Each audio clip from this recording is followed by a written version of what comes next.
I remember the smell before I remember the sound. The hangar at Debden reeked of oil, sweat, and a kind of heavy sweetness that clung to the air whenever fuel drums were cracked open. But that morning in early 1944, the smell was different, sharp, metallic, almost floral. Someone whispered it was a new blend from the States, dyed purple so ground crews could tell it apart. They said it made the engines sing louder, run hotter, climb faster. Nobody believed it. Not really. We'd heard plenty of tall tales before. But when I saw the ground crew haul out those drums, stamped 150 grade, experimental, I felt something shift inside me. We'd been flying long-range escort out of England for months, shepherding the bombers deep into Germany and back. Losses were heavy, and though the P-51 had range, we still lost too many B-17s to the Luftwaffe. The Germans were fast, disciplined, and relentless. When they came at the bombers, it was like watching a pack of wolves tear through cattle. Sometimes I'd chase one down, watch tracers arc into his fuselage, see the black smoke bloom, but more often, we were too slow to stop them all. That morning, Captain Reynolds called us into the ready room.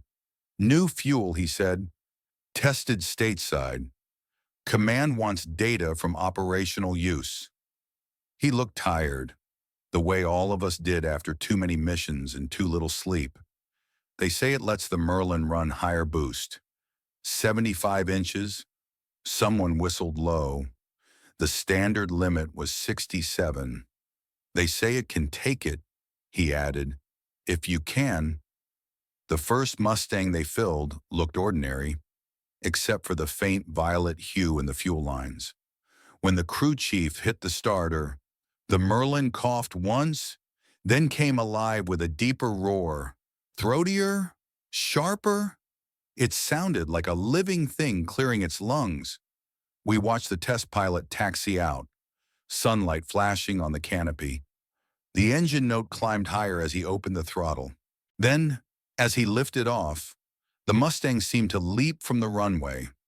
By the time he circled overhead, we could hear the radio crackle, his voice half laughing, half shocked.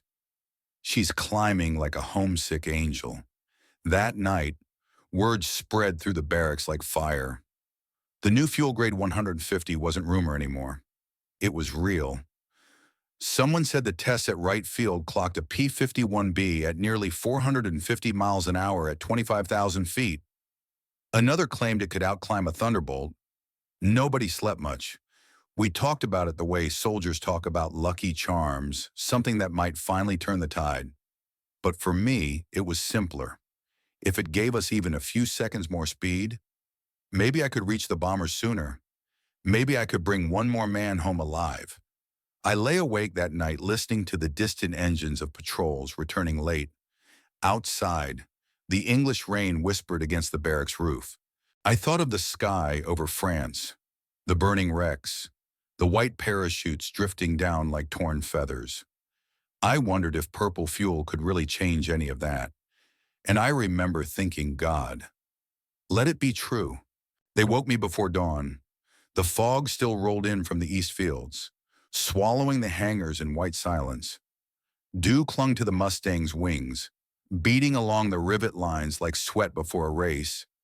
The crew chief stood beside the ladder, a cigarette cupped in his hand, its ember a tiny heartbeat against the gray.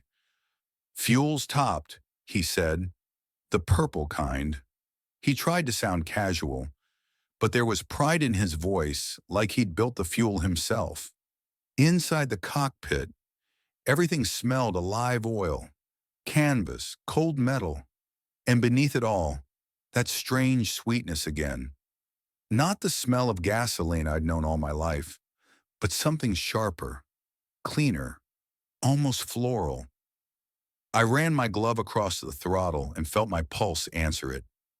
This was the moment. Tower, Mustang 2 ready for takeoff.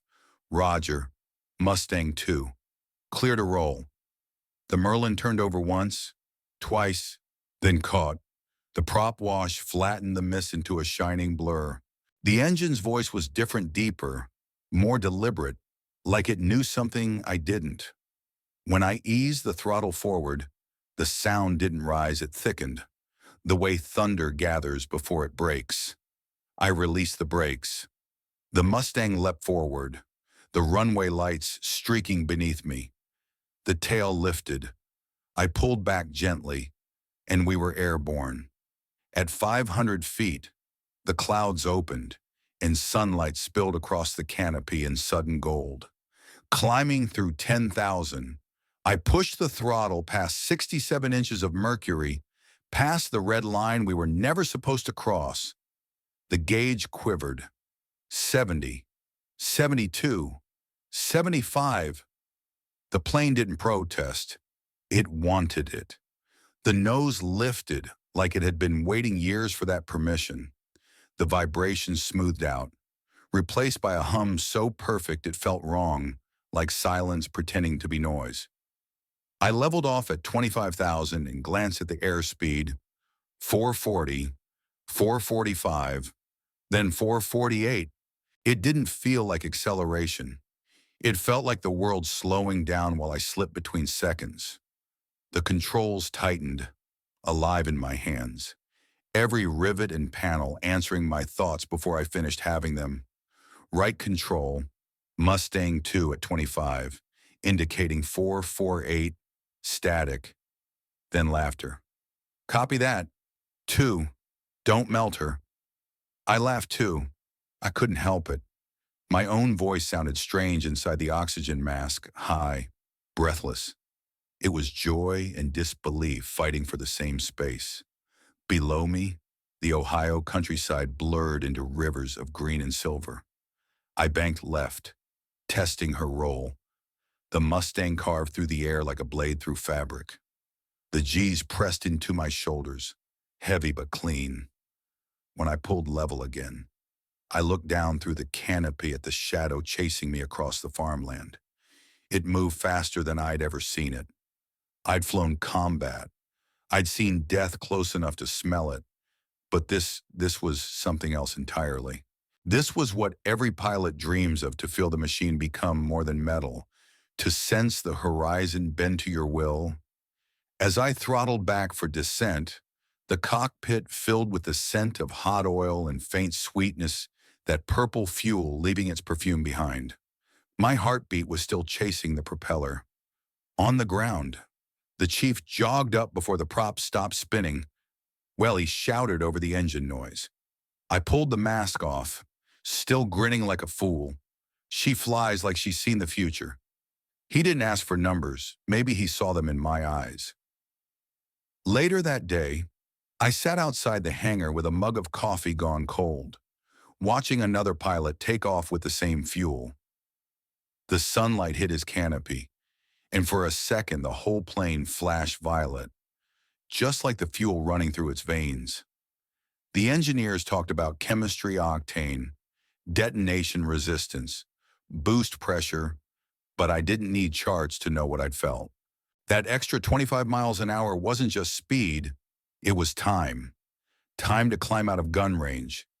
Time to catch an enemy before he escaped. Time to live. That night, we sat in the mess hall trading stories, wild numbers, new altitudes, impossible climbs. No one said the word invincible, but it hung there between us, unspoken. We all knew better than to believe in miracles. Still, deep down, every one of us hoped this might be one. When I closed my eyes, I could still feel it, that moment at 75 inches when the world fell away. And the Mustang didn't just fly, it freed itself. By late May, the skies over England were thick with rumor and restless engines. We all knew something enormous was coming, though no one dared say the word invasion out loud. Every night, convoys of trucks rolled into the base, headlights blacked out, carrying drums of that same purple-stained fuel. The ground crews worked under dim lamps, faces ghostly in the fog, hands moving fast and sure. You could smell the war tightening, the way metal tightens under heat. They painted black and white stripes on our wings and fuselages recognition markings. Command called them, so the flak gunners on the ships below wouldn't shoot us down when the time came. Seeing those stripes for the first time made my throat dry. It meant we were going somewhere no one had flown in years across the channel, into occupied Europe, into the heart of it. The night before we left, the rain stopped for the first time in weeks. I couldn't sleep. The barracks were full of that soft, nervous silence that comes when men have run out of jokes. I sat by the window, watching the floodlights swing across the flight line. The Mustangs gleamed under their tarps, their noses pointed east like hounds on a leash. Somewhere out there in the dark, a mechanic tested an engine. The sound started low, then climbed, and for a moment I imagined 1,000 Merlins answering one another across the countryside, rehearsing for dawn. When it came, dawn was pale and mean. The channel lay flat and gray, the horizon blurred where the sea met the sky. I climbed into the cockpit with the kind of calm that doesn't feel like courage. It feels like surrender. The crew chief thumped the fuselage twice, our old ritual, and mouthed something I couldn't hear through the engine roar. I think it was come back. Eagle Squadron, cleared for takeoff, came the voice from the tower. We lifted together, 31 Mustangs in a rising arc, wings gleaming with dew and invasion stripes. The coastline fell away, replaced by open water. I watched the white wakes of ships sliding beneath us, hundreds of them, maybe thousands, stretching to the horizon. I had never seen so much motion aimed in one direction. Halfway across, the air changed. The light grew harsher, the clouds thinner. Every pilot knows the smell of fear in his own mask. It's dry and metallic, but that morning it was cut by the faint perfume of the purple fuel, sweet and chemical, seeping into everything. I remember thinking how strange it was that death could have a scent so clean. We broke radio silence 10 miles off the French coast. "Stay sharp," the flight leader said. "Flak's awake." And it was. Black bursts dotted the sky like ink on paper. Slow at first, then closer, until you could see the orange hearts of them bloom. I felt the concussions through the stick, tiny punches in my palms. We banked, climbed, split by pairs. Below, the beaches were crawling with movement lines of men, tanks, landing craft grinding toward the sand. The invasion had begun. Our job was to keep the Luftwaffe from touching them. But for the first hour, the sky stayed empty. Only the wind and the sound of engines filled the air, the rhythmic breathing of hundreds of machines built for the same purpose. Then came the first call. Bogies, 11 o'clock. High. They came in loose, hurried, too high and too few. Maybe they hadn't expected us this far inland, this early. I rolled to intercept, sunlight flashing off the canopy.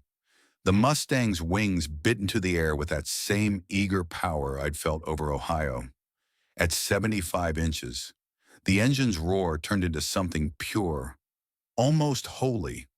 The first Messerschmitt darted past below me. I pulled hard, came around behind him, and watched his dive turn desperate. He couldn't break away. Not this time. The fight lasted seconds, maybe less. When it was over, I saw smoke drifting toward the sea and realized my hands were trembling. I hadn't been scared. It was something else, a mixture of relief and guilt and disbelief that I was still here. We escorted the bombers back across the channel in silence. Behind us, the beaches burned. The sky was a lattice of smoke trails and broken contrails, the map of a battle already fading. As we crossed into England, the radio filled with laughter, raw, unsteady, too loud. Some of it was joy. Some of it was just noise to keep from feeling too much. That night, I sat on an overturned crate beside the runway, watching the last light bleed out of the horizon.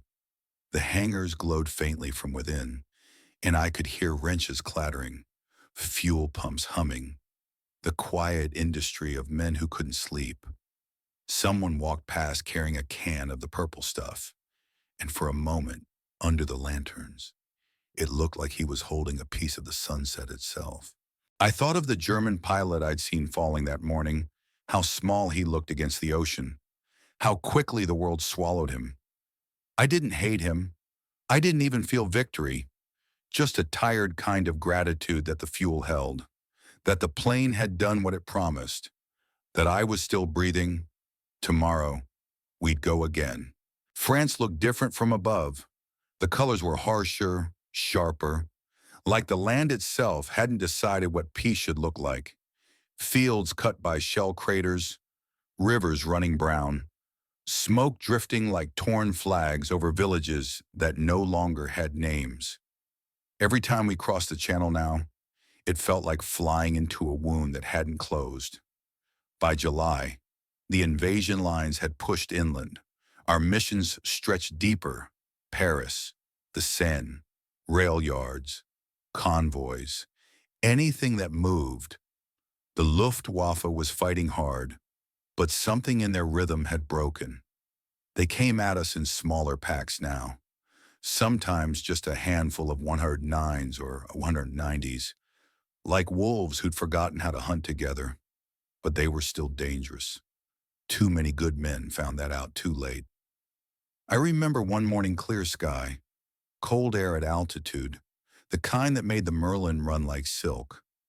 We were flying cover for a bomber group heading toward Caen. From up high, the formation looked eternal columns of silver dots moving in slow unison, like a giant breathing. The call came over the radio bandits high at 2 o'clock. They came screaming down from the sun, a dozen Messerschmitts, the old trick that still worked when you were too tired to look up. The first burst of tracers cut through the formation like orange needles. I rolled hard right, the G's slamming into my ribs, and saw one of our boys take a direct hit. His plane pitched nose down, streaming flame, and then nothing. No parachute, just a streak of smoke that disappeared into the clouds below. I opened the throttle all the way, 75 inches. The Merlin roared, and suddenly I was climbing like gravity had forgotten my name. The gauges trembled in the red, but the engine didn't care. I caught one of the 109s just as he tried to pull away from a dive.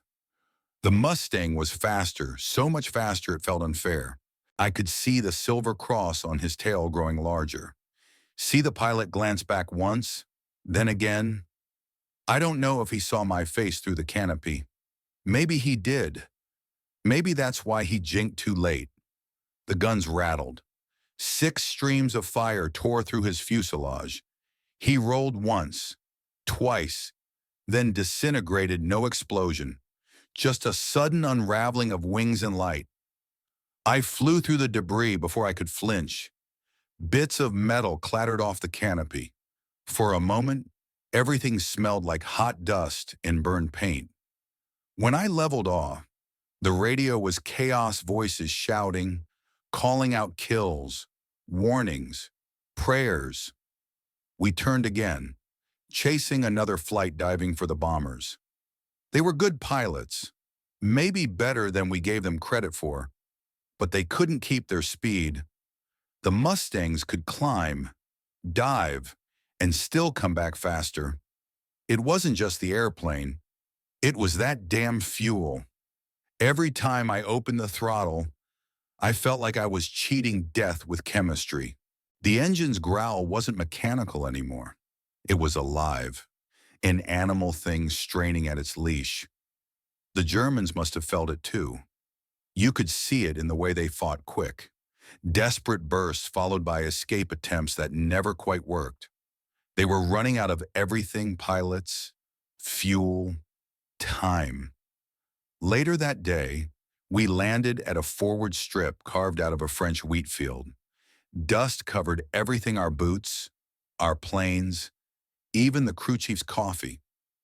The local kids watched us from the hedgerows, wide-eyed and silent. They didn't cheer. They just stared, as if trying to memorize the faces of men who might not be there tomorrow. That night, I cleaned my goggles and found a smear of something purple along the edge of my flight suit.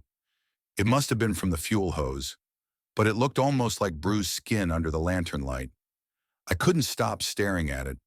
That color had followed me from Ohio to France, from test flights to combat, from hope to habit, the color of survival, the color of the thing that made us gods for 15 minutes at a time. The next morning, the weather broke bad low clouds, rain, the kind that turns prop wash into ghosts. We were ordered to fly anyway. Bombers can't wait, command said. So we went. We met the enemy near Rouen, where the Seine twists like a scar through the countryside. They came in low this time, using the weather as cover.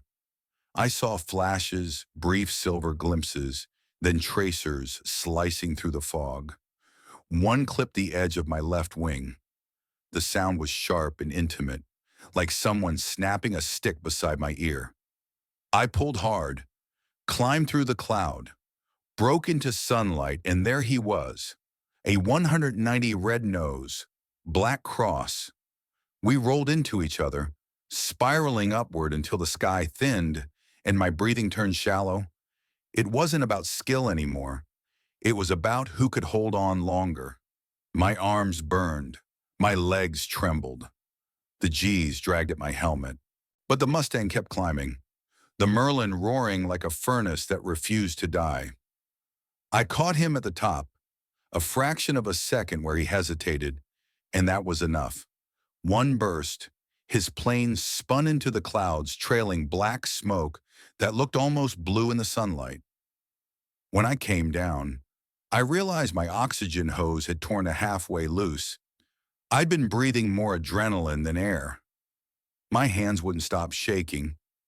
Back at base, they told us our kill-to-loss ratio had doubled since June. The math didn't surprise me. You could feel it in the air. We were still losing men always, but fewer now. The Germans were the ones running. Their aces still fought like devils, but even they couldn't stay in the fight long. Word spread that their high-octane fuel was running thin, their synthetic stuff no match for what flowed through our tanks. One night, after a long mission, we sat outside the mess hall drinking coffee that tasted like mud. Somebody mentioned Goering's remark, the one about seeing Mustangs over Berlin and knowing the war was lost. Nobody laughed. It wasn't funny. It was just true. The next day, I flew my 50th mission. The sky was cold and empty. No bandits. No flak. Just endless air. Somewhere far below, trains burned and columns moved east, retreating. I thought about how the whole war, the millions of lives, the miles of sky could tilt on something as simple as fuel, a liquid dyed purple so nobody would mistake it for anything ordinary. We returned to England that evening. The base looked smaller, somehow, quieter. I climbed out of the cockpit and sat on the wing, feeling the heat bleed out of the metal into the cooling air. My gloves were sticky with oil. My ears rang. And beneath it all, faint but steady, I could still smell it, that sweet, impossible scent of power. By the time winter came, Berlin was less a city and more a direction. The missions all ended there, one way or another. Every road, every railway, every line on the map led to that broken heart of stone and smoke. We talked about it the way men talk about a storm they can already smell on the wind, not with fear, but with a quiet inevitability. Our briefings grew shorter. There wasn't much left to explain. Same target area, same altitudes, the intelligence officer would say, tracing with his pencil the same jagged circles we'd seen a dozen times. Flak heavy as ever. Fighters. Maybe. We knew what maybe meant by then. The Luftwaffe wasn't gone. Just exhausted like an animal, too wounded to stand, but still dangerous if you got close. We took off before dawn. The frost lay thick on the field, glinting under the floodlights. I remember my breath inside the oxygen mask, the way it frosted the glass when I exhaled. The crew chief gave me a nod that was more habit than hope, his face pale under the lamp. I'd stopped promising I'd come back. We both knew luck wasn't something you could spend twice. At 15,000 feet, the sun broke the horizon, slicing the clouds open in golden red. The bomber's streams shimmered ahead, endless, beautiful, terrible. From above, they looked eternal, a moving continent of silver and fire. I flew my position off the right wing, close enough to see the B-15 crews through their canopies, faces gray in the thin light, helmets pressed to radios, hands steady.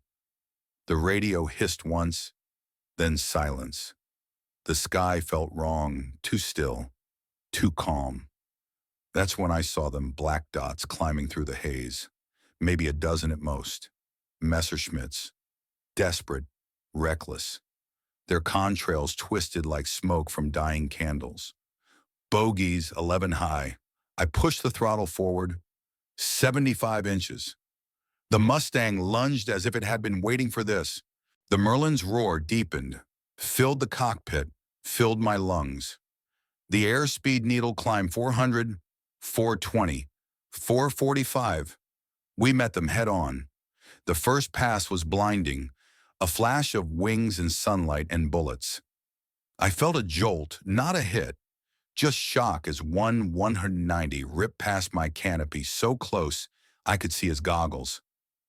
He fired too soon. I rolled and came around behind him. At that altitude, the world was white and blue and nothing else. He tried to dive. I followed. The air compressed around us, the altimeter spinning, both of us riding the edge of control.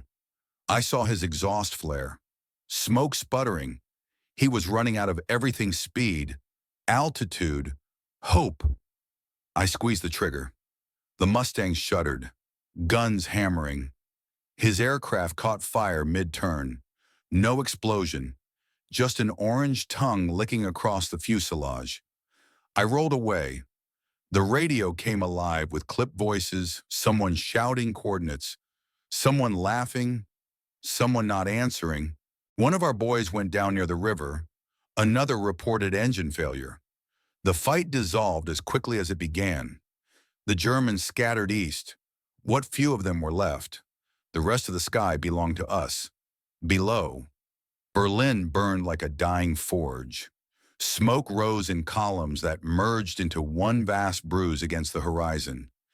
I could see flashes where bombs walked across the city, white bursts that flared and faded, until it looked like the earth itself was breathing fire. I thought of the first time I'd taken off from right field, when the purple fuel was still an experiment, a rumor. None of us could have imagined it would end here, that the thing in those drums would help drag a war halfway around the world to its knees. Chemistry, they said. Engineering, they said. But to me, it always felt like something stranger, a kind of pact between men and machines, between human will and the violence of the sky. When the bombers turned home, we followed. The horizon was a smudge of smoke and copper light. My fuel gauge was low but steady. I looked at the streaks of vapor fading behind us and realized there were no German contrails chasing them anymore. The silence felt enormous. We landed just before dusk. The runway was wet with melted frost, the air thick with the smell of burned oil. I taxied in and cut the engine. For a long moment, I couldn't move. The ticking of cooling metal sounded like rain. Then the canopy lifted, and the world came back, the voices, the wind, the faint sweetness of that purple fuel. The crew chief climbed the ladder, grinning through the grime. Heard Berlin lit up today. Yeah, I said, lit up and burned out. He handed me a rag from my goggles.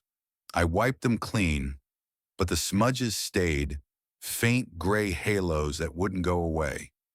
Maybe they were smoke. Maybe they were ghosts. That night, we stood outside the barracks and watched the northern sky glow faintly red.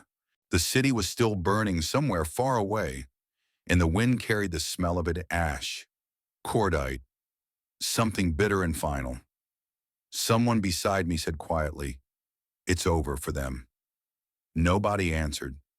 We just watched the light pulse against the clouds, and I wondered if somewhere, beneath that fire, a German pilot was looking up at the same sky, thinking the same thought.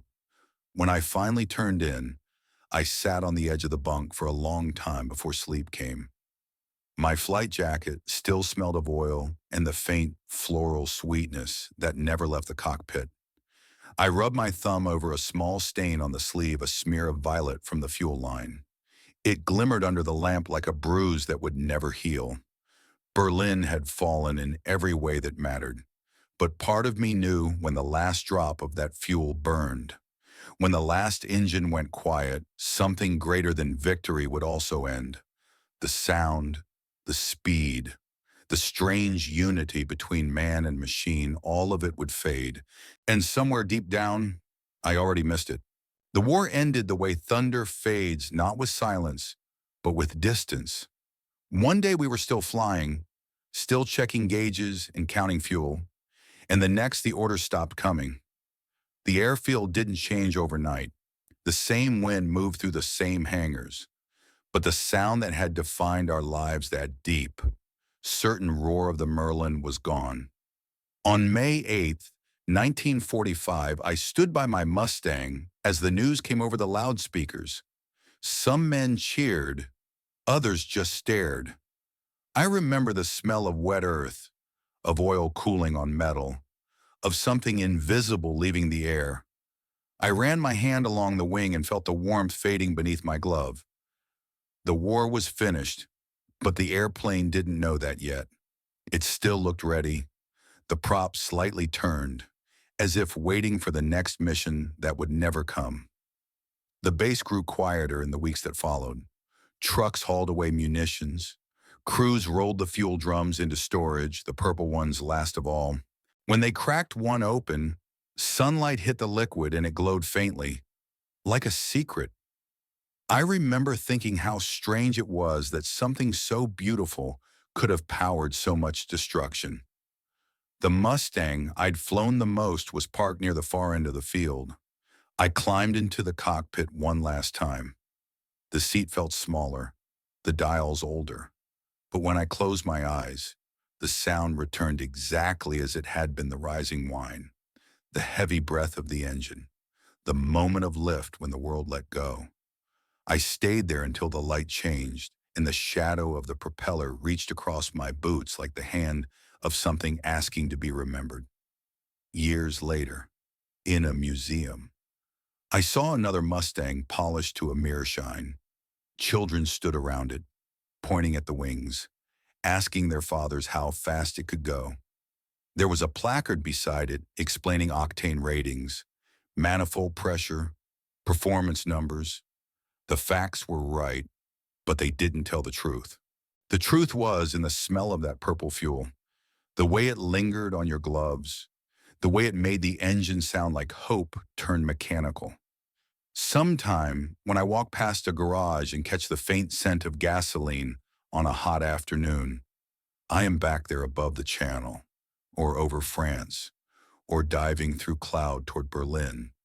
I can feel the throttle warm under my hand, the tremor of flight alive through every bolt of the airplane. And for a heartbeat, the world narrows again to the space between airspeed and sky, to the perfect moment before gravity remembers my name. I open my eyes, and it's gone.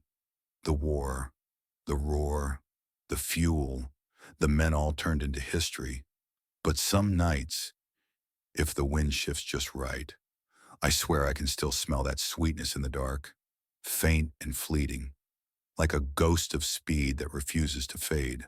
And every time, I find myself whispering the same quiet truth I learned up there, in the purple haze of the sky.